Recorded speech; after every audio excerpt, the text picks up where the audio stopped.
What's up, NBA fan? What's up, all sports fans? This your boy JB, host of the Behind the Bench Podcast Network and channel, giving a shout out to the rest of the crew. That's right. For everyone who's tuning in, thank you for supporting Behind the Bench. Subscribe to the channel and help make this show the best that it can be. Now, I gotta ask this question. Or today's NBA players, are they competing? When I say today's NBA players, I'm really referring to certain figures. Are they competing against their contemporaries, or do they focus on competing against the predecessors of yesterday? Because that's the impression I'm getting when I hear a guy say that another guy of today can average, what do they say? 100 and whatever that was, 150 points, 200 some points a game in the 70s. 250 points. I mean, it's mind boggling. But if you think about it, they say today's game is that much more advanced at the expense of yesterday. Well, if that's the case, then that would mean that an elite NBA player should be able to score 250 points in today's game. I mean, we can play this dog and pony show all day long. We can play cat and mouse. What came first, the chicken or the egg? And this is how you know that it's time to move forward. I do know this. Watching the NBA, over the course of from the 70s, mid 70s through as a kid, through the 80s, through the 90s, the 2000s, I didn't come across situations, man, where there's this constant narrative about today being better than yesterday. To tell you the truth, it was really about what I mean by accomplishments, man. It's one thing to say, like, if you a newfound player entering the league and you say, man, I want to accomplish as much as the player did who inspired me to start playing basketball, and maybe even surpass him. That's one thing, man, because you're trying to uphold the standard and then expound on it. You know what I'm saying? In your own right to be considered a greater player. But like I said, it's never based on talent. It shouldn't be based on as far as talent alone or the area that you played in. Because if that's the case, I mean, there are players back then who accomplished more than today's players. It goes back and forth. Bob Cousy, point guard of the Boston Celtics, the late 50s up until about the mid 60s, he won 6 championships. You know what I'm saying? He won 6. And, there are legitimate debates that cross eras, that travel, from one era to the next. If you say, well, who's the best center of all time between Kareem Abdul-Jabbar, Will Chamberlain, and Bill Russell? Well, all three have a tremendous case of being considered the best center. Kareem, won 6 championships. I believe he's the only player in league history to win, I believe, 6 MVPs, right? And he had the most unstoppable go-to move in the history of basketball, and he did retire as the all-time leading scorer. But his scoring record was not a determining factor as to where he would rank. It was more of a byproduct of a result of a shot, a go-to move that was unstoppable over the span of his entire career. Will Chamberlain dominated the record books like we never seen before, or in many ways since. And then Bill Russell, considered the game's greatest winner, he won 11 championships during his career. So all three have a case. But when you say a guy can score 250 points, you're fixated on trying to prove that your era is better because you're trying to prove that you're the greatest ever. Anytime, let me put it this way. Anytime the past has to be torn down to try to prove someone's case, it's a problem. It's a problem. I'm gonna give you a perfect example. Let's go football. Saquon Barkley. You don't hear running backs of the day saying, man, man, Walter Payton didn't face nobody on defense. Oh, Jim Brown, man, who we had to go up against, or Earl Campbell, he didn't have to worry about these type of defense or whatnot. He had an all-time great season and had a chance to surpass Eric Dickerson's single season rushing total. And Barkley, hey, I could sit here and say, hey, he had a chance to break that record. He could have had one of the all-time greatest records in professional football. But I could acknowledge the season that he had without turning other people down. And the people who covered Saquon Barkley this past season with the Philadelphia Eagles, they weren't sitting here bringing up, the league that Walter Payton played in or the league that Jim Brown played in. No, we just appreciated what he did for this previous NFL campaign. So it can be done in context. But right now, when it comes to the NBA, that type of thinking and logic is cast to the wind. And like I say, I didn't see Michael Jordan or whomever, man, back during that time, or Kobe Bryant or people like that. Nikola Jokic, when he won a championship, I didn't see him sitting there saying, man, the level of competition that I face this year to win a championship is head and shoulders above what Akeem Olajuwon had to face, or another all-time center had to go through. No, we just celebrated Jokic for winning the title. And really, tell you the truth, he really wasn't celebrated by the talking heads because they don't really want to see him win. So what I'm trying to say is, man, it's so convoluted and it's so unfortunate, and it's causing the league not to necessarily regress, but to stagnate. And I believe that's what's discouraging a lot of newfound stars, since they want to focus on who's going to be the next face of the league. Although I always contend that it should be predicated on winning. If you win the championship, then you should be the top figure going into that next season as the best player.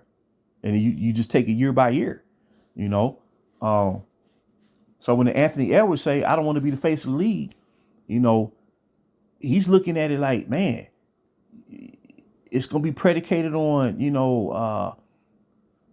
we not getting our just due because they trying to continue to push one guy, giving him one advantage after the next to try to put him in position to win. I mean, it is what it is, man. So I think that was cool of Giannis responding the way he did, saying, look, they era, that was the era, it's unfair to compare eras. He did say that in response to what was, how his name was mentioned in that whole scenario, man. And what happens is you get talking heads, they play off of that, and then they further, expound on it and say, well, the 70s player, they didn't do this and do that. But they not looking at it right, man. It's about what you're doing right now. It's not about what happened 50 years ago. That's after the fact. That's history. How can you sit here and, okay, Michael Jordan, when he mentioned Larry Bird and Magic Johnson, he said, I want to accomplish something they never did, winning 3 state championships. He didn't say his era was better than their era. He said, I want to accomplish something that they didn't accomplish. You see? Because he always respected the game. And one thing I'm gonna say about Jordan, man, contrary to what people want to say about him now, the revisionist, he never once, and when I mean once, from the beginning of his career until his retirement, particularly with the Chicago Bulls, he never came across as if he felt that he was bigger than the game. And he always said, if I feel I have nothing to prove, I'm going to retire because I don't want to disrespect the game like that and continue to play with no motivation. Because he said, I would no longer, if I did that, I would not be upholding the standard. You see what I'm saying? Otherwise, he could have played for 20 some years too and just racked up one bucket after the next, one point after the next, but also, When he retired in 93, during that press conference, he was asked, do you think somebody will come along that can surpass you as a player? He said, sure, if they put in the same motivations and the hard work and determination and to, try to perfect their craft. He said, I'm very comfortable in my place in the game and what I achieve. That's what he said. That's what Michael Jordan said, man. He didn't disrespect. He didn't say, well, I'm the end all be all. No, he said, sure, someone can come along. You see, and that just lets you know the great state that he left the game at and how he helped to elevate the game. When I mean elevate, I'm not necessarily talking about saying that an era is better than the next. I'm talking about as far as his fulfillment as a player while he participated in NBA. And he embodied all those attributes that made the league what we came to enjoy during that time. And that's what he represented. And that's why he felt that he can retire at the age of 30 with none, because he conquered all the challenges at that time. And he said, well, maybe down the road, maybe there's new motivations out there that pose more challenges that will, motivate me to return back to the game. But as of right now, I have nothing to prove. And I guarantee these talking heads, but the people who cover the NBA then, they want to talk about, man, the 90s are that much better than the 70s or whatnot. The eye test is going to tell you what's up in it. The eye test is going to tell you as a fan. And it is really not about talent level. It's about competition. That's what it's about. It's not about, man, I figure during the 60s, them battles between Russell and Chamberlain, I mean, they had to be competing at the highest level because more often than not, they had to play each other to get what they wanted to go. So my point is this, man. The NBA, if they don't move forward, the game is going to stagnate, man. The game is going to stagnate. A guy's had over 2 decades to try to prove who he is. And it hasn't measured up. And that's the whole root of the problem. It hasn't measured up. So they have to use other quote unquote criteria to try to prove their case. And it's based off of diminishing and downgrading the past. And we do not see this in any other sport.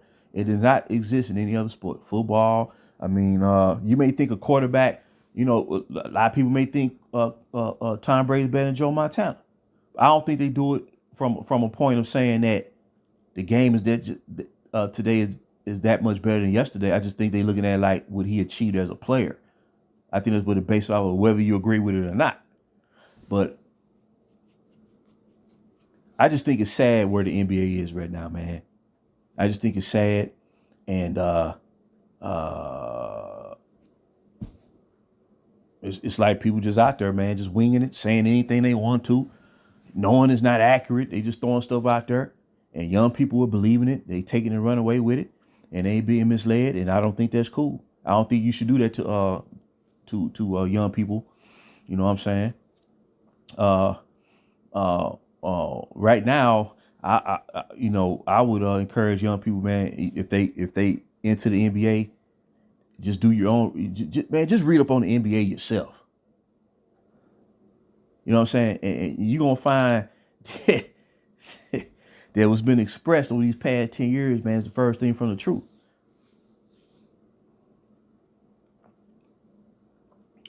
But at the end of the day, man, like I said, when I watch a game, man, I don't be sitting here. If I watch whatever game I watch today, I'm not gonna be sitting here talking about, man, they play, man, they jump higher than guys from the 90s or the 80s, or this notion. I hear a guy on the sports show all the time say, well, players back then couldn't shoot. Well, somebody back then is putting the ball through the basket. Somebody back then is putting the ball through the basket. What they mean is players weren't shooting threes back then, but they can shoot. They just weren't shooting threes.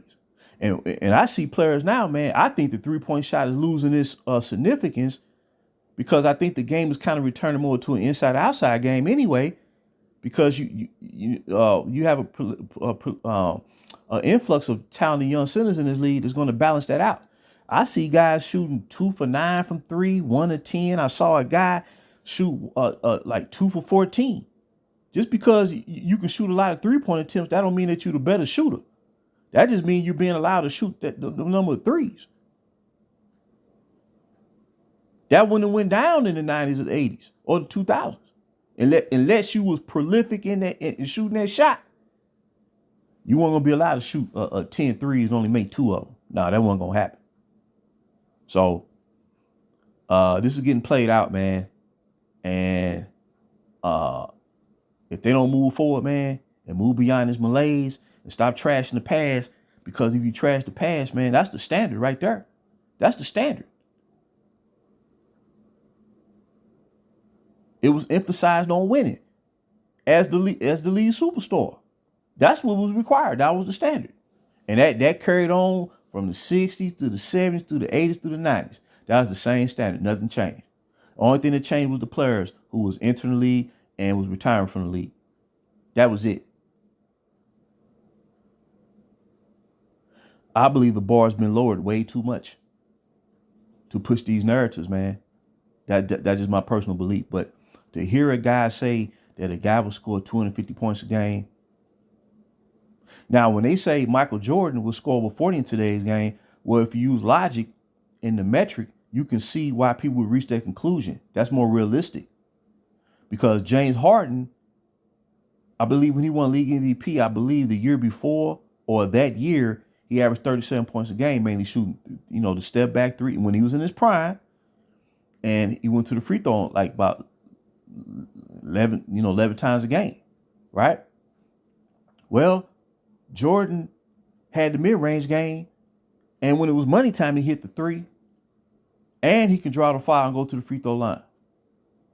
You couldn't stop him, and he scored on double teams and triple teams.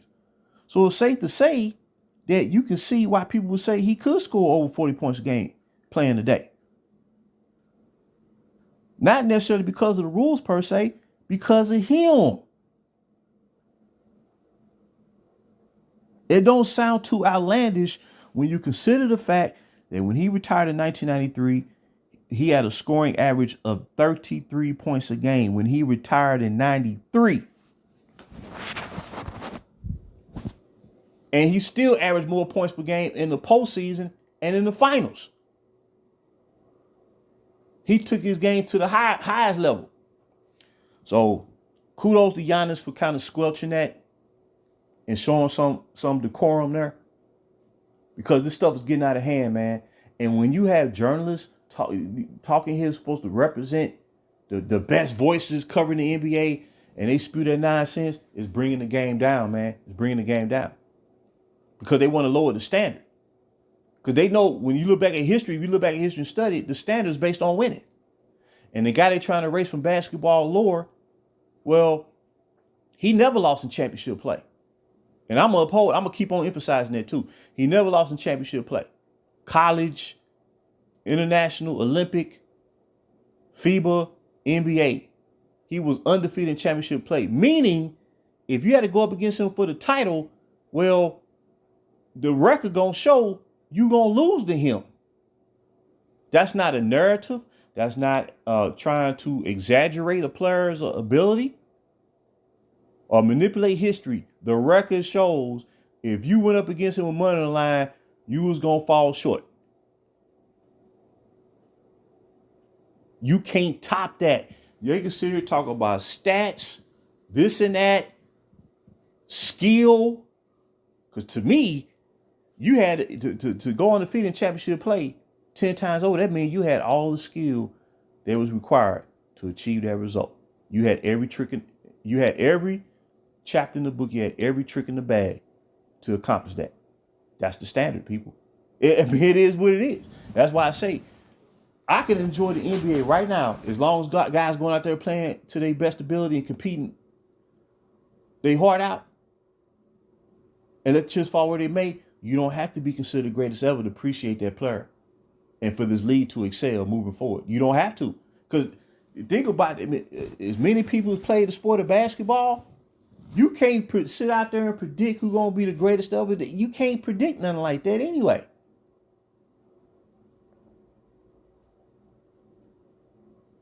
I don't think Jordan entered the league saying I'm going to be the greatest ever, man. He just said, I remember he saying, man, I'm not trying to be the top dog, anything like that. I just want to do it was necessary, try to help my team win.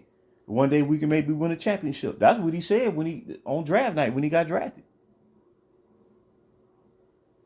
So at the end of the day, man, it's a sad commentary with the NBA.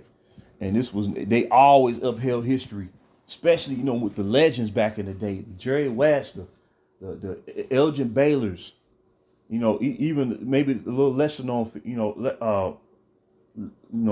less renowned players, Nate Thurman, Artis Gilmore, Iceman George Gervin. I can go on and on and on. Rick Barry, the John Havliceks of the world, man. They made sure they upheld that history, man. They made sure they did it. And right now, you got these new cats on the airways, man. They can care less, dog. They can care less. But in the end, they the ones who gonna find themselves on the outside looking in, because people gonna get tired. Because once these young people, as they get older and they start questioning themselves, like, well, why is all this coming out? Some ain't adding up. And when they run into that real truth, it's gonna be a wrap. But I just want to drop that gold nugget. Please leave your comments and thoughts. Until next time, this is JB for BTB, Behind the Bench.